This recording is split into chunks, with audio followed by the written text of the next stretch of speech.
மகாராஷ்டிரா மாநில முதலமைச்சராக பாஜகவின் தேவேந்திர பட்னாவிஸ் நாளை பதவியேற்க இருப்பதாக அண்மை தகவல் வெளியாகி இருக்கிறது. விவரங்களை சிறப்பு செய்தியாளர் ஜீவபாரதி வழங்க கேட்கலாம்.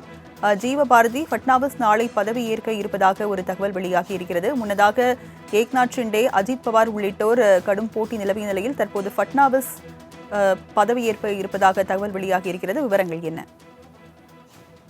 மகாராஷ்டிரா மாநில சட்டப்பேரவை தேர்தல் முடிவுகள் நவம்பர் 23ஆம் தேதி வெளியாயிருந்துச்சு. கிட்டத்தட்ட 10 நாட்கள் கடந்திருக்கக்கூடிய நிலையில பல்வேறு அரசியல் விஷயங்கள் மகாராஷ்டிரா நடந்துருந்துச்சு.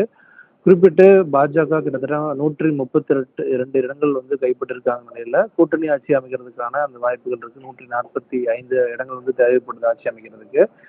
இந்த நிலையில குறிப்பிட்டு தொடர்ச்சியான யார் வருவாங்க, ஏக்நாத் ஷிண்டே முதலமைச்சர் நாற்காலியை விட்டுக் கொடுக்கல அப்படின்னு பல விஷயங்கள் சொல்லப்பட்டு வந்த நிலையில குறிப்பிட்டு பாஜகவினுடைய இந்த எம்எல்ஏக்கள் கூட்டத்திற்கு பாஜக தலைமை மத்திய நிதியமைச்சர் நிர்மலா சீதாராமன் மற்றும் குஜராத் மாநிலத்தினுடைய முன்னாள் முதலமைச்சர் விஜய் ரூபானி ஆகிய இருவரையும் மேலிட பார்வையாளராக அனுப்பிச்சிருந்தாங்க.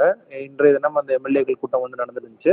அந்த எம்எல்ஏக்கள் கூட்டத்தில் தேவேந்திர பட்னாவிஸனுடைய பெயரானது தேர்ந்தெடுக்கப்பட்டதாகவும் அதற்கு எந்த விதமான ஆட்சேபனும் தெரிவிக்கல அப்படிங்கிறதான் தற்போது வந்திருக்கக்கூடிய ஒரு செய்தியாக இருக்கிறது. கிட்டத்தட்ட 132 இடங்கள் 132 இடங்கள் வெற்றி பெற்றிருக்கும் நிலையில தேவேந்திர பட்னாவிஸனுடைய பணிகள் தான் மிக முக்கியத்துவம் வாய்ந்தா இருக்கு. அப்படிங்கிறதுனால இந்த முறை எந்த விதமான சிக்கல்களும் இல்லாமல் நாளைய தினம் மும்பையில் நடைபெறக்கூடிய இந்த பதவியேற்பு நிகழ்வுல தேவேந்திர பட்னாவிஸ் முதலமைச்சராக பதவியேற்றிருக்கிறார். இந்த நிகழ்வுல குறிப்பிட்டு பிரதமர் மோடி உள்ளிட்ட மிக முக்கியமான பாஜக எம்பிக்கள் மற்றும் முதலமைச்சர்கள் பங்கேற்றிருக்கிறாங்க.